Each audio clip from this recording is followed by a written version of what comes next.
এই বাংলাদেশে আমরা দেখেছি জেলার নাম দিয়েও বৈষম্য হয়েছে, বগুড়া নাম শুনলে বৈষম্য করা হয়েছে।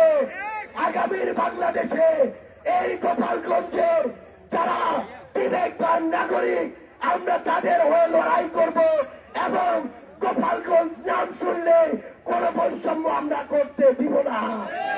তবে এই গোপালগঞ্জের দালালদের আপনাদের দায়িত্ব নিয়ে প্রতিরোধ করতে হবে।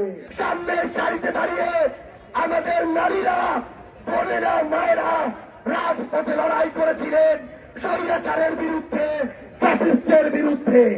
সংগ্রামী সহযোদ্ধারা, এই গোপালগঞ্জবাসী আমরা আপনাদেরকে কখনো ফ্যাসিস্টের সাথে মিলিয়ে ফেলতে চাই না, কিন্তু আপনাদেরকে ওই ফ্যাসিস্টের যেই দালালেরা এখনো আশেপাশে ঘোরাফেরা করছে তাদের থেকে নিজেদেরকে আলাদা করতে হবে। আগামীর বাংলাদেশ গড়ার লড়াইয়ে এই গোপালগঞ্জের বিবেকবাদ সম্পন্ন ওই নাগরিকদের সামনের সারিতে রেখে আমরা আমাদের লড়াই চালিয়ে যেতে চাই।